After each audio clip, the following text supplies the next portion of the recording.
the other piece of information that he shared with me was at least as unhelpful as that. Okay.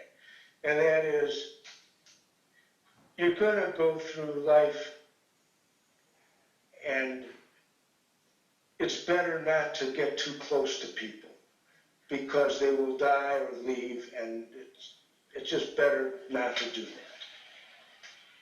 So, based on those two pieces of information, I crafted a fine life. What I want to talk about is that second piece of information, because we know that it's true that we do get wounded, we do get hurt in the process of living and loving and sharing our lives with people. And that woundedness comes up from the depths of our being. It remains trapped there, like frozen in time, trapped in the cellular memory. And we encounter it different times. Sometimes it's not pleasant. It bubbles up when something triggers it, and all of a sudden we have this release of anger or pent-up emotion that is not in any way really related to what just happened. Our friend or lover says something and we go off the handle in an extreme overreaction and wonder what the heck was that all about, right? At least as importantly, we find ourselves when we're getting quiet and we're starting to develop an interior life and going into meditation and probing the depths of mind and of being. We encounter the surface scum on the pond, okay? And that's that stuff that's trapped in the cellular memory. It becomes very evident to us. When I say that the divine feminine at this time of the year, as we're leading up to the darkest night, the longest night, is an interior experience, and that it's more accessible, this divine feminine. That's what I'm talking about. Is we're able to feel and experience this wonderful presence, but if we're going to really dive into it, we have to dive through the pond scum first. We have to be open to it, in other words. We have to be open to being wounded by everything. Now, I know that there's a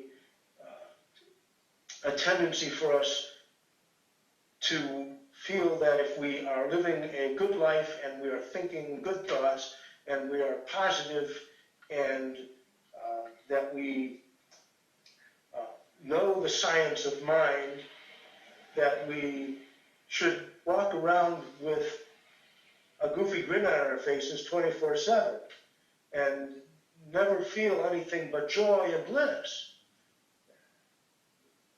That's not my experience, and I doubt that it's very many people's experience.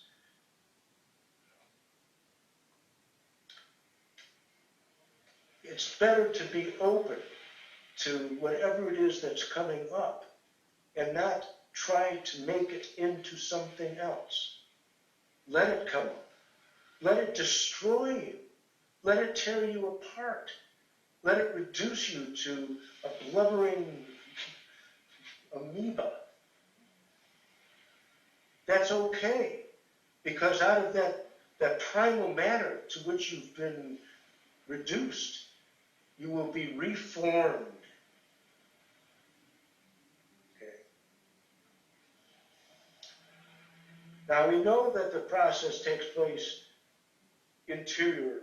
When Jesus said that I had not come to bring peace, but a sword, right? And we know what that means when we start to follow the way and we start to open ourselves to the greater light, and we know that the light jars things loose. You know, so going back to the analogy of the pond and the pond scum, that pond scum might be pervasive throughout the whole pond. Maybe have resolved itself way down to the depths and it's laying on the bottom of the pond. But when that light starts to become active, it brings it all up to the surface. Okay, all of it comes up to the surface.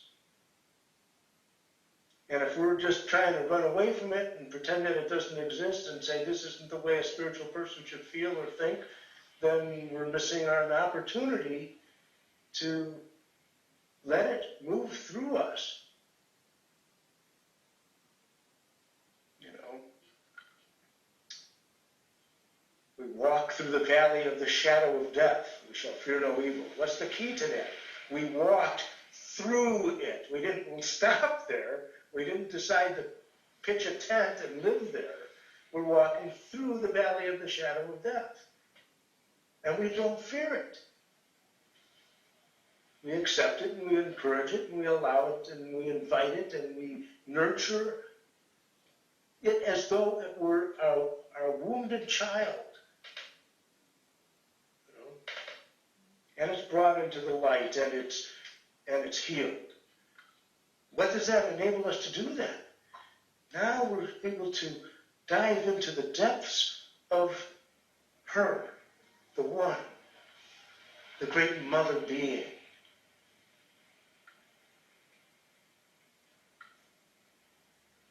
So a guidance had been given to the school that I was in from the Master Jesus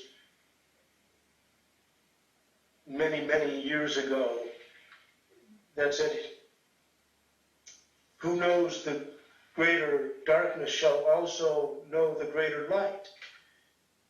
And I'm sure everybody else assumed we knew what that meant. Yeah, you know, it's a bummer. I've gotten into some pretty dark nooks and crannies in life. I've tested the limits, and I've been dragged back, and you know. So I was found in the dens of iniquity. So good. I got really dark. That's not really it, though. That's okay. That works.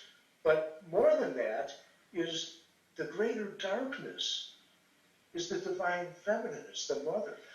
Who knows the greater darkness shall also know the greater light. Why? Because Christ came to mankind through the mother. And mankind is coming to Christ through the mother. That's the time. It's time for us to go into the fullness of the Christ experience. And we do that through the great womb that birthed the Christ in us, in this world. He who knows the greater darkness shall also know the greater light. The paradox to all of this is that we see this playing out in current events, and we see it playing out in the earth itself, the very fabric of the earth, in the geology of the earth. What we see happening in ourselves if the light is jarred loose and we have these periods of ecstasy and anguish. We have joys and sorrows. We have ups and downs. We've got the devil on one shoulder and the angel on the other. Okay? And we feel that. We experience that in different ways. We feel that we're torn apart. And that's part of the experience of being reduced to primal substance. Magnify that by the billions of people on earth who are also experiencing that to one degree or another. And we have a energy field that is so intense and so impactful on the earth and its peoples, that it plays out in all forms of polarized insanity. That's not to say that the polarization is a bad thing, that duality is a bad thing, that pitching tents in enemy camps is a bad thing. I believe that it is actually a natural thing during this stage of the Earth's evolution. We get more vehemently attached to our worldviews, to our position on various controversial things. We keep hearing how this country has never been more polarized. It's destroying the country. It's destroying the fabric of civilization, this polarization.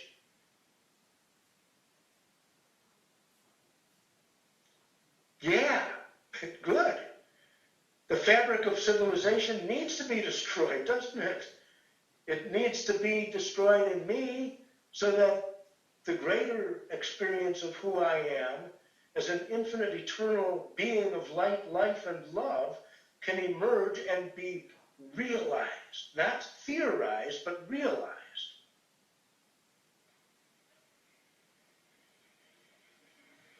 And so the travails of birth are mighty, and the contractions are devastating. And the polarization becomes more intense.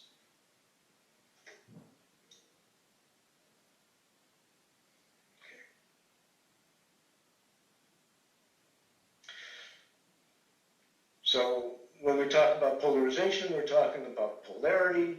Polarity in electrical terms is the positive and negative. And again, if we can keep in mind the as above, so below business, while we're talking about something as mundane as positive and negative charges, electrical charges, then we can graduate into a deeper understanding of how these things can work. Because if it works in a certain way physically, you can be rest assured that it works that way spiritually too. Okay. So there is what's known as the separation of charges. And if we take positive and negative normally, in their normal state, they want to come together and cancel each other out. They seek balance. Okay? If all else being equal, there would be nothing but balance.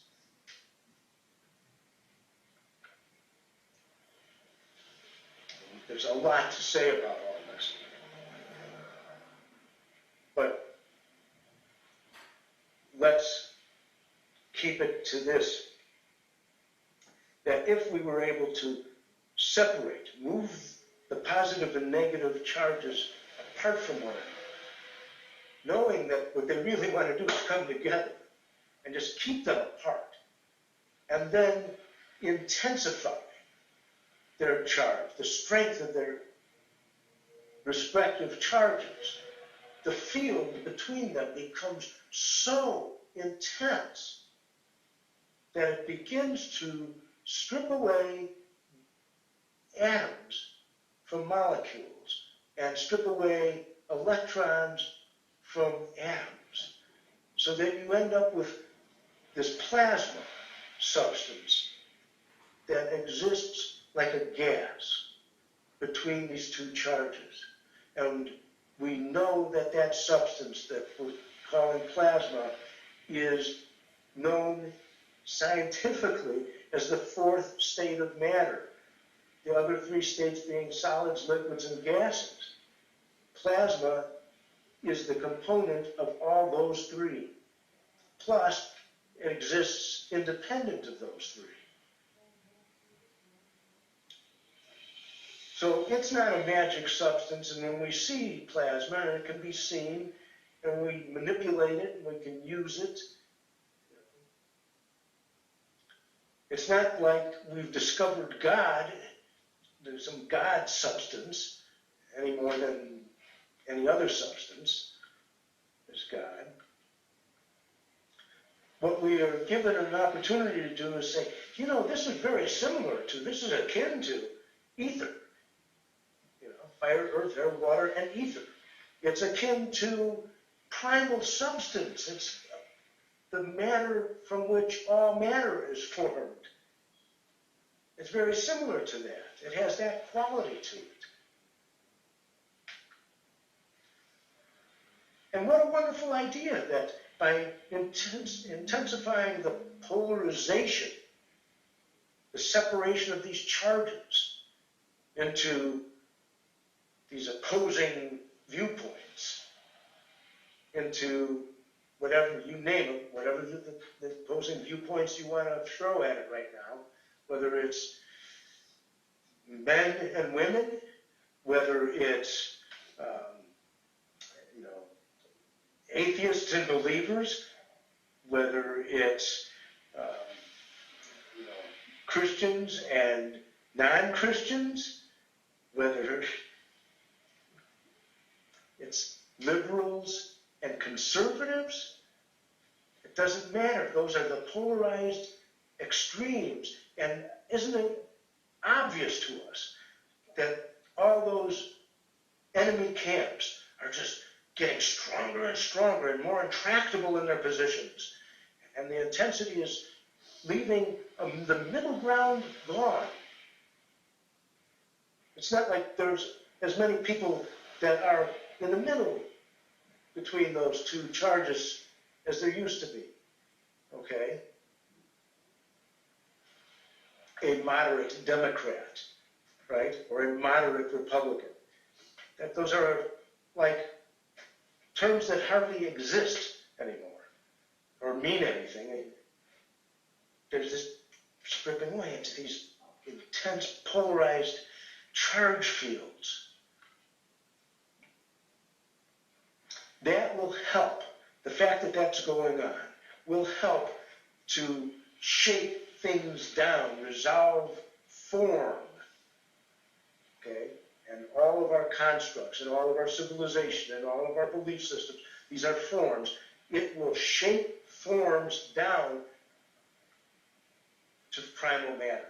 It'll strip them apart. It'll just rip them apart the way that that force field electrically rips apart the molecules and atoms and reduces them to their primal substance, unattached protons and electrons. Okay. So does this mean that we should then say, oh, golly, great, get me a gun. Who can I shoot? What can I do? I can get really in an enemy camp here. I can say some really outrageous things that will really piss a lot of people off. See? That'll help. I'm doing God's work when I do that. See? These things must needs come to pass. Where you have father against daughter and mother against son and all the things that were talked about in the Bible. The 10th chapter of Matthew has a whole litany of things that are representative of the stripping away process that happens when there's intense polarization taking place. And there will be nothing left if it weren't for the elect's sake, right? But for the elect's sake, it would be all over. Well, why would that be? Who are these elect that God is going to say, oh, I like them so much, I'm going to shorten the days of all this travail and let them, give them a pass, and more people will make it because those people are my friends. The elect are those who have elected to follow the way. Many are called, but few are chosen. Why? Because few have chosen. Okay, it's not, again, God saying, yeah, I'm going to go ahead and call you 10 people, but I'm only going to choose you, the one, because I like the way you look. No. Many are called, but few are chosen. They become the chosen when they choose to follow that calling. We have free will. It's built into every part of us. It's an inviolable right that we have. Nobody on any level of creation will interfere with your free will. And when you have used your free will to choose to follow, then you have elected and became the chosen and the elect. Okay, so what does that have to do with shortening the days and making, providing an alternative to the polarization? Well, it's just that. Those people who are following the way aren't following a way of polarization themselves. We don't need to add to the polarization that's going on. It's doing just fine all by itself. That's what's happening. It's on autopilot. Our job, if we're following the way, is to find that middle path in which we discover the divine feminine.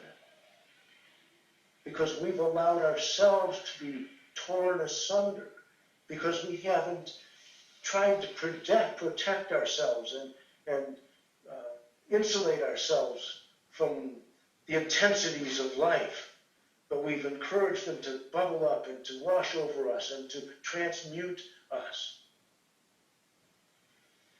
And we've discovered then the self, the source of all light.